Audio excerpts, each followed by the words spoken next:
नमस्कार दोस्तों, competition exam में आप सभी का एक बार फिर से स्वागत करते हैं। दोस्तों बहुत ही जल्द जो है व्यापम के द्वारा सब इंस्पेक्टर एग्जाम के लिए परीक्षा तिथि तय कर दी जाएगी। तो दोस्तों इस बात को ध्यान में रखते हुए आज के इस वीडियो में हम प्रैक्टिस सेट 29 लेकर आए हैं, जो कि टोटली पाठ्यक्रम पर आधारित है।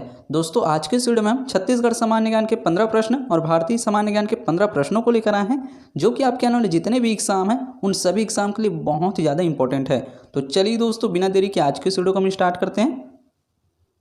दोस्तों इसके पहले भी मैंने एसआई प्रीलिम्स के लिए प्रैक्टिस सेट बनाकर इस चैनल में अपलोड कर दिए हैं। इसके साथ ही छत्तीसगढ़ विशिष्ट अध्ययन छत्तीसगढ़ समसामयिक की हिंदी व्याकरण से संबंधित वीडियो बनाकर इस चैनल में अपलोड कर दिए हैं। यदि आपने इस वीडियो को अभी तक नहीं देखा है तो इस वीडियो के आई बटन में उन सभी वीडियो का लिंक आपको मिल जाएगा। उन सभी वीडियो को आप जरूर देखिए, बहुत ही महत्वपूर्ण प्रश्नों को बताया गया है। तो चलिए दोस्तों बिना देरी के आज के इस वीडियो को हम स्टार्ट करते हैं। सबसे पहले हम देखने वाले हैं छत्तीसगढ़ सामान्य ज्ञान के 15 प्रश्नों को। प्रश्न नंबर पहला दिया हुआ है, अभुजमाण का क्या अर्थ होता है? तो क्या होता है? तो इस प्रश्न का सही आंसर हो जाएगा ऑप्शन नंबर ए, अज्ञात। अभुजमाण का अर्थ जो है अज्ञात होता है, तो इस प्रश्न का सही आंसर है ऑप्शन नंबर ए। प्रश्न नंबर दूसरा दिया हुआ है, निम्नलिखित में से कौन सी आदिवासी भाषा बोली तेलुगु से प्रभावित है? तो कौन सी भाषा है? तो इस प्रश्न का सही आंसर हो जाएगा ऑप्शन नंबर बी, दोरली। दोरली जो है दोरली आदिवासी भाषा जो है तेलुगु से प्रभावित भाषा है, तो इस प्रश्न का सही आंसर हो जाएगा ऑप्शन नंबर बी, दोरली। दोस्तों ये भी प्रश्न जो है सीजीपीएससी के द्वारा पूछा जा चुका है। चलिए दोस्तों बढ़ते हैं अगले प्रश्न की ओर। प्रश्न नंबर 3 दिया हुआ है, प्रसिद्ध गौर नृत्य मुख्य रूप से निम्न में से किस जनजाति से संबंधित है? तो कौन सा जनजाति से संबंधित है? तो इस प्रश्न का सही आंसर हो जाएगा ऑप्शन नंबर ए, मारिया। प्रसिद्ध गौर नृत्य जो है मारिया जनजाति से संबंधित है, तो इस प्रश्न का सही आंसर ऑप्शन नंबर ए। प्रश्न नंबर 4 दिया हुआ है, वेदमती निम्न में से किसकी शैली है? तो किसकी शैली है वेदमती? तो इस प्रश्न का सही आंसर हो जाएगा option number A, Pandavani. Vedmati जो है पंडवानी की शैली है। पंडवानी में मुख्य रूप से 2 शैलियाँ होती हैं, पहला है वेदमती शैली, दूसरा है कापालिक शैली। वेदमती शैली जो है वीरासन पर बैठकर केवल गायन होता है। कापालिक शैली में इसमें गायन एवं नृत्य दोनों होता है, इसको भी आप याद रखेंगे। चलिए दोस्तों बढ़ते हैं अगले प्रश्न की ओर। प्रश्न नंबर 5 दिए हुए है, लोक नृत्य का केंद्रीय विषय कृष्ण और राधा की रासलीला है, तो कौन सा है? तो इस प्रश्न का सही आंसर हो जाएगा ऑप्शन नंबर ए, रहस।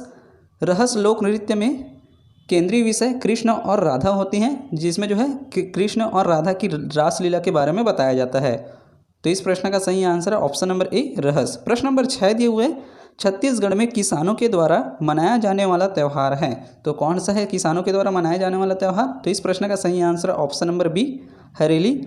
हरेली जो है किसानों के द्वारा मनाया जाने वाला त्यौहार है। चलिए दोस्तों बढ़ते हैं अगले प्रश्न की ओर। प्रश्न नंबर 7 दिए हुए हैं, बस्तर में माटी तिहार कब मनाते हैं? तो कब मनाते हैं बस्तर में माटी त्यौहार? तो इस प्रश्न का सही आंसर हो जाएगा ऑप्शन नंबर ए, चैत। बस्तर अंचल में चैत माह में गौड़ जनजातियों के द्वारा माटी त्यौहार मनाया जाता है, तो इस प्रश्न का सही आंसर ऑप्शन नंबर ए। प्रश्न नंबर 8 दिया हुआ है, इनमें से कौन सा उत्सव छत्तीसगढ़ राज्य से संबंधित नहीं है? तो कौन सा उत्सव है? तो इस प्रश्न का सही आंसर हो जाएगा ऑप्शन नंबर सी, संकरनी। संकरनी जो है छत्तीसगढ़ राज्य से संबंधित उत्सव नहीं है, तो इस प्रश्न का सही आंसर हो जाएगा ऑप्शन नंबर सी, संकरनी। बाकी गोचा पर्व, चंपारण्य मेला और भोरमदेव उत्सव ये तीनों जो है छत्तीसगढ़ राज्य से संबंधित है। प्रश्न नंबर 9 दिया हुआ है, कौन सा छत्तीसगढ़ी मिष्ठान राजीव लोचन द्वारा मंदिर में प्रसाद के रूप में वितरित किया जाता है? तो कौन सा है? तो इस प्रश्न का सही आंसर हो जाएगा ऑप्शन नंबर ए, पीड़िया।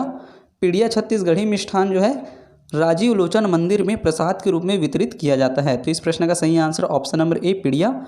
चावल, आटा व शक्कर से बनता है, जो स्वाद में मीठा होता है। प्रश्न नंबर 10 दिया हुआ है, चैतुरगढ़ किले को और किस नाम से जाना जाता है? और किस नाम से जाना जाता है? तो इस प्रश्न का सही आंसर हो जाएगा ऑप्शन नंबर ए, लाफागढ़ किला। चैतुरगढ़ किले को लाफागढ़ किला के नाम से जाना जाता है। चैतुरगढ़ को छत्तीसगढ़ का कश्मीर व लाफागढ़ को छत्तीसगढ़ का चित्तौड़गढ़ भी कहते हैं, इसको भी आप याद रखेंगे। चलिए दोस्तों बढ़ते हैं अगले प्रश्न की ओर। प्रश्न नंबर 11 दिए हुए है, पांडु वंश की कौशल शाखा का संस्थापक कौन था? तो कौन था? तो इस प्रश्न का सही आंसर हो जाएगा ऑप्शन नंबर ए, उदयन। पांडु वंश की कौशल शाखा का संस्थापक जो है ऑप्शन नंबर ए, उदयन था, तो इस प्रश्न का सही आंसर ऑप्शन नंबर ए। प्रश्न नंबर 12 दिए हुए है, इस राज्य में कलचुरी वंश के शासन का संस्थापक इनमें से कौन था? तो कौन था? तो इस प्रश्न का सही आंसर हो जाएगा ऑप्शन नंबर ए, कलिंगराज।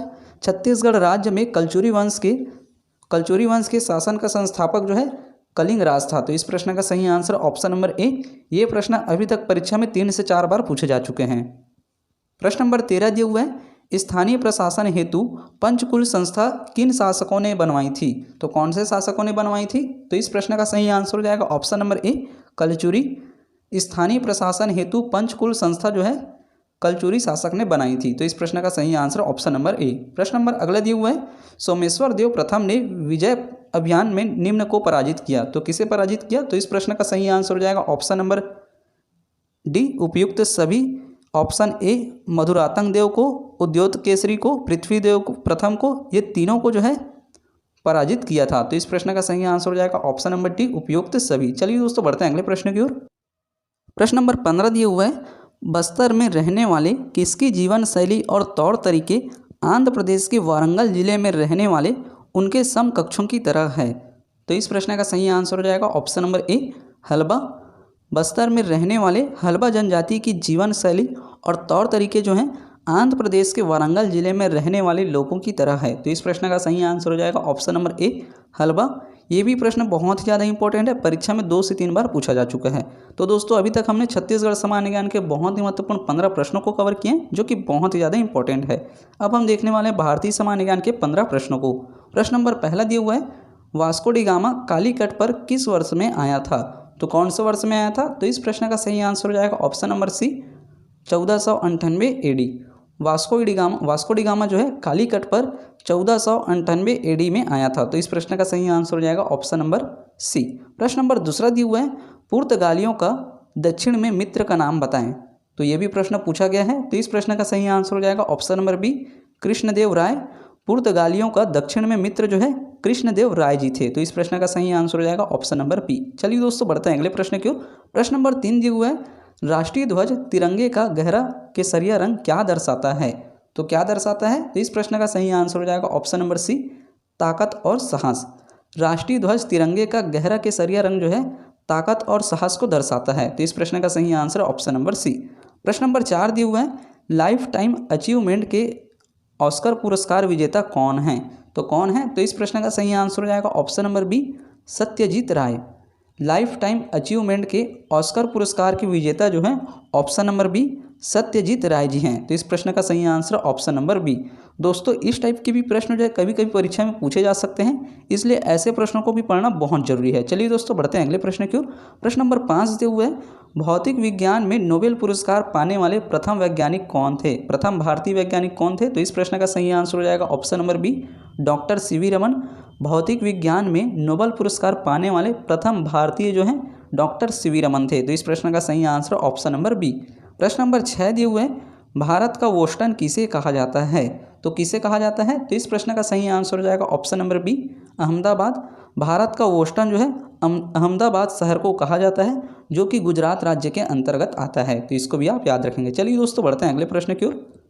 प्रश्न नंबर 7 दिए हुए है, भारत में निम्न में से किस राज्य में पुरुषों की संख्या स्त्रियों से कम है? तो कौन सा राज्य है? तो इस प्रश्न का सही आंसर हो जाएगा option number B, Kerala. Bharat में केरल राज्य में पुरुषों की संख्या स्त्रियों से कम है। तो इस प्रश्न का सही आंसर हो जाएगा ऑप्शन नंबर बी, केरल। प्रश्न नंबर 8 दिए हुए हैं, भारत की पहली आयरन स्टील कंपनी कहाँ स्थित है? तो कहाँ स्थित है? तो इस प्रश्न का सही आंसर हो जाएगा option number C, Jamshedpur. Bharat की पहली आयरन स्टील कंपनी जमशेदपुर में स्थित है। प्रश्न नंबर 9 दिए हुए हैं, भारत के किस राज्य को शक्कर का कटोरा कहा जाता है?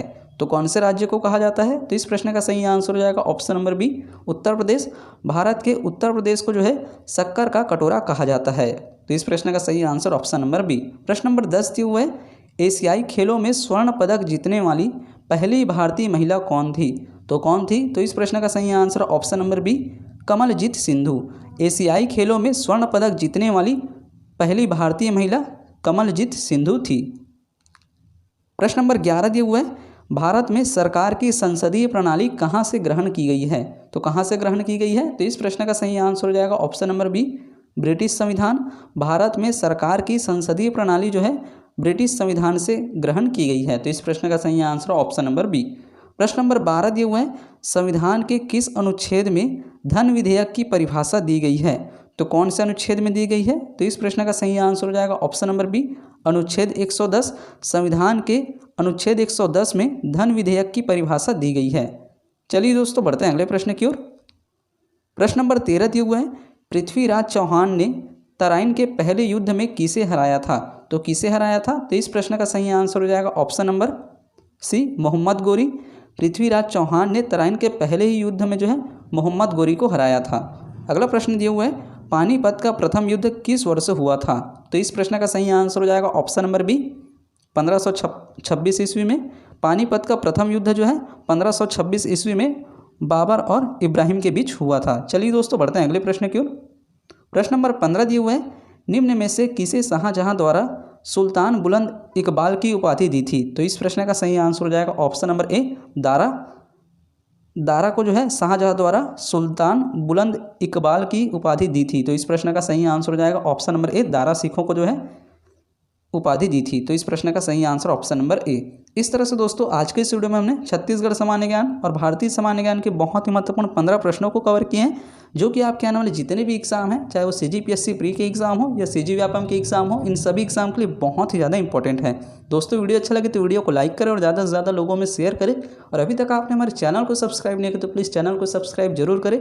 आने वाले समय में आपको पढ़ाई से रिलेटेड ऐसी यूज़फुल वीडियो मिलती रहेगी।